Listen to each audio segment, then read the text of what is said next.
Olá, gente, bem-vindos ao nosso canal mais uma vez. Já peço aqui a você que não é inscrito que se inscreva em nosso canal, deixe o seu like, seu comentário e compartilhe os nossos vídeos, porque pode ser que alguém esteja precisando dos nossos conteúdos.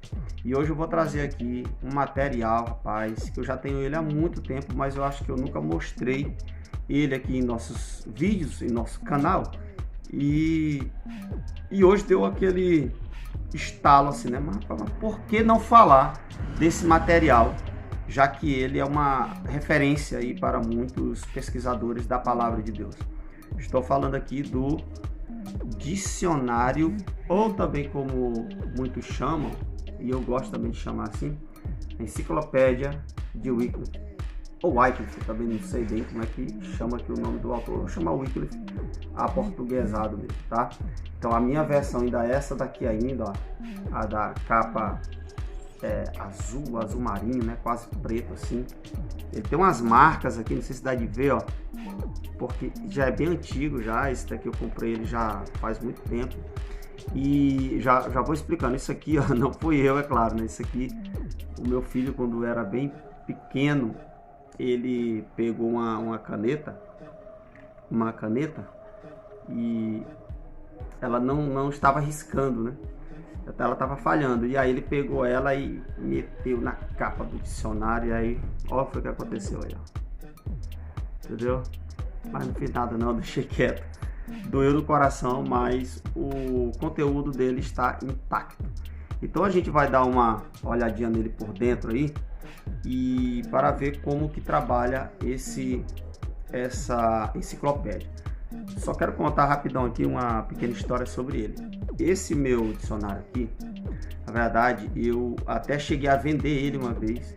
Estava passando por uma dificuldade aqui, e aí cheguei a vender ele. Lembro que eu vendi por R$200, parece, lá na época. E passou-se mais ou menos 2 anos, eu já estava numa situação um pouco melhor, e eu perguntei, né, a pessoa para quem eu tinha vendido se ele ainda tinha, né, o dicionário. Falou, rapaz, ele tá lá do mesmo jeito, guardadinho lá, eu quase não pego. Falei, rapaz, então me vende ele de novo. Aí ele vendeu, ele fez, eu não lembro se foi o mesmo preço ou foi um pouco mais barato. Eu sei que eu recuperei a enciclopédia Wycliffe e hoje eu estou com ela aqui, e aí não tem mais como vender, né? Mas vamos dar uma olhadinha por dentro dela. Então, gente, vamos ver aqui. Como eu disse, a capa do meu ainda é aquela primeira, né?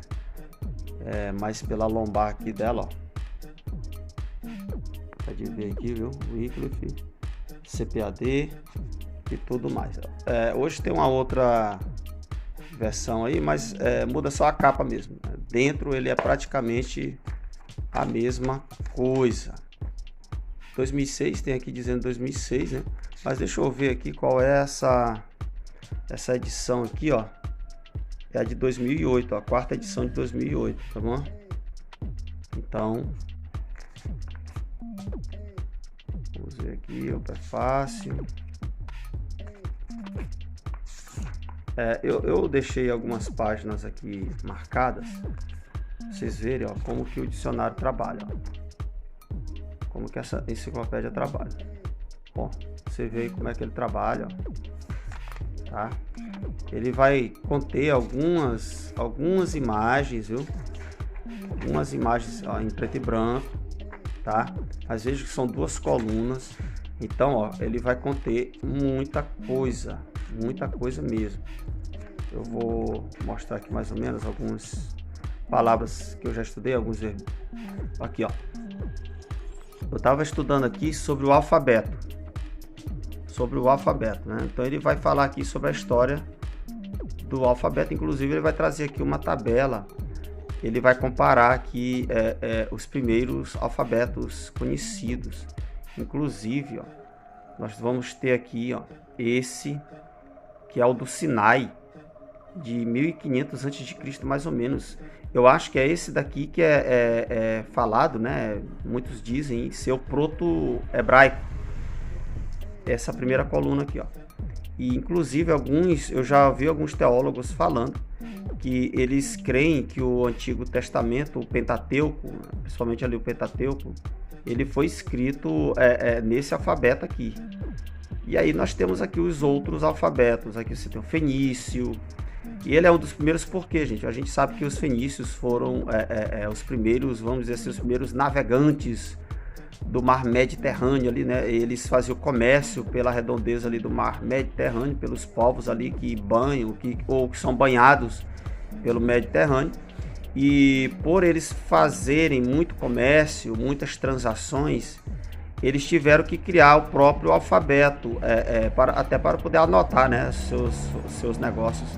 Então por isso que os fenícios eles são reconhecidos como um dos que primeiro criaram um alfabeto organizado ali. E é claro que dele você vai ter o hebraico antigo aqui, o grego também antigo. Esse grego aqui, ó, parece muito. Aí você vê, ó, que o grego parece muito com o fenício e com o hebraico antigo. Olha só, se parece muito. Por quê? Exatamente por causa dessa ligação que havia desde cedo entre os povos ali. Como eu falei, nessa questão de comércio. Então a língua, ela aos poucos é que ela foi modificando. Ó, aqui, ó.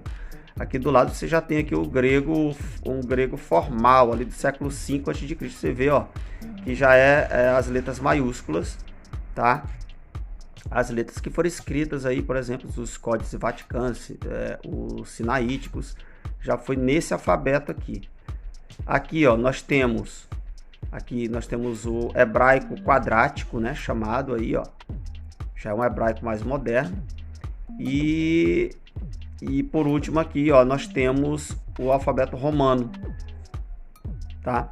E aqui do lado é apenas uma continuação aqui dessa outra coluna aqui, né? Aqui é uma coluna e ali é outra. Então eu estava estudando aqui sobre essa questão do alfabeto e aí, ó, eu marco mesmo aí, deixo bem marcado para vocês verem aí como que o Wycliffe trabalha essa questão aí. Vamos ver aqui o que mais nós temos. Há muitas figuras, a gente tem muitas figuras mesmo. Aqui, ó, o deus crocodilo egípcio feito em bronze. Muitos achados arqueológicos. Aqui eu estava estudando sobre o anticristo, olha. Então você vai ter aqui, olha, praticamente 2 colunas aqui trabalhando sobre o anticristo. E no final, ó, você vai ter as referências, que é o mais importante ainda. Você vê de onde que o autor desses artigos tiram suas explicações aqui, tá? Eu vou para um outro verbete aqui, ó. Deixa eu abrir aqui. Eu estava estudando sobre a questão dos manuscritos da Bíblia. Começa aqui, ó. Sobre os manuscritos da Bíblia. E ele vai aqui começar a falar do Antigo Testamento e vai discorrer, ele vai mostrar os códices ali da caverna de Qumran. Aqui o papiro de João, acho que o mais antigo é esse daqui. Aqui outro também de João capítulo 1. Tem umas imagens que são bem difíceis de identificar, principalmente papiros, né? Mas você tem aqui a legenda e ele explica. Aqui é um papiro da carta de Efésios. Olha só, aqui você tem um códice sinaítico.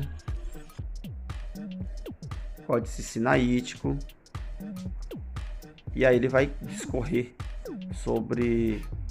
Aqui ele vai falar sobre a crítica textual, regras para a crítica textual. Ele vai falar como é que funciona. Olha só como esse dicionário, né? Ele é completo. Ele é um artigo bem grande aqui que ele vai falar sobre manuscritos. Como eu estudo um pouco sobre esse tema, então é bom demais desse aqui. Aqui ele já vai entrar no Novo Testamento, manuscrito do Novo Testamento, já vai trabalhar mais sobre os manuscritos gregos, os papiros, os códices. Ele vai dar aqui mais ou menos a idade, né, de cada um, tal. Depois ele vai falar sobre as primeiras edições, olha só, do Novo Testamento grego. Ele vai chegar aqui no texto Receptus, inclusive, ele vai falar texto Receptus, quando que ele se forma, né, Stefano, 1551, na 4ª edição dele, é que o texto Receptus ele vai conter ali a divisão em versículos numerados, tá? Muito interessante isso daqui, ó. Então, olha só o que é que essa enciclopédia trabalha. Aí ele vai entrar aqui no período da crítica, que é do século 18 a 20. É o período que vai começar o ecletismo, digamos assim, né?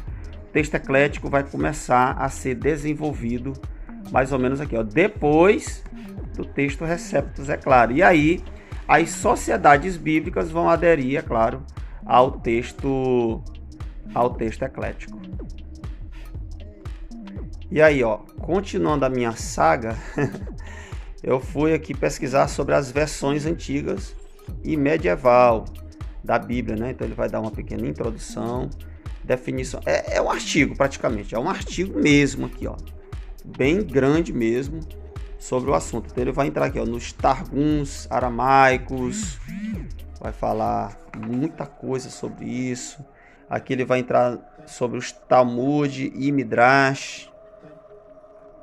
Aqui, ó, a Septuaginta, a história da Septuaginta. Você vai ver aqui como que se forma a Septuaginta, quem que ordena a criação da Septuaginta. Aqui as versões gregas do Antigo Testamento na era cristã.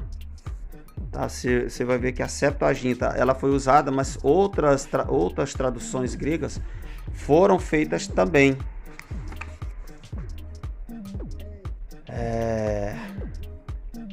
A Hexapla de Orígenes. Aqui, traduções do Antigo e do Novo Testamento. Aqui ele já vai entrar nas traduções, aqui nas siríacas. Na Hexapla de novo, aqui vai falar mais dela. Da obra de Tassiano ali, ó, de Atessaron. Aqui ele vai falar das versões cóptas. Olha só a quantidade de conteúdo. A versão etíope, a versão gótica, só versões antigas, viu? A Armênia. E assim o dicionário Wycliffe vai trabalhar. Gente, eu lembro que eu tinha o dicionário de Vini, né? E ele não me atendia tanto assim. Então eu tive que comprar o Wycliffe, porque eu vi que o Wycliffe ele continha muito mais conteúdo, apesar de serem bem diferentes, né? As propostas do Wycliffe e o Vini são bem diferentes as propostas, mas ambos são bons dicionários e um completa o outro, né? No meu ponto de vista, são bem diferentes, mas assim, o Vini tem menos verbete, né? Isso é verdade. Mas o Wycliffe ele é muito mais completo no meu ponto de vista. Por ser uma enciclopédia, ó, você vai ter, como eu falei, muitas imagens, tá? Muitas imagens mesmo. Então, eu acho ele muito melhor. Ok, gente? E aí, vocês viram aí como esse dicionário ou essa enciclopédia é boa demais? Como disse por aí, né? Top. Porque é mesmo, viu? É um material muito bom. Dispensa comentário, gente. Realmente dispensa comentário, tá? Então, você tem outras enciclopédias que são bem melhores, são bem maiores, porém são bem mais caras.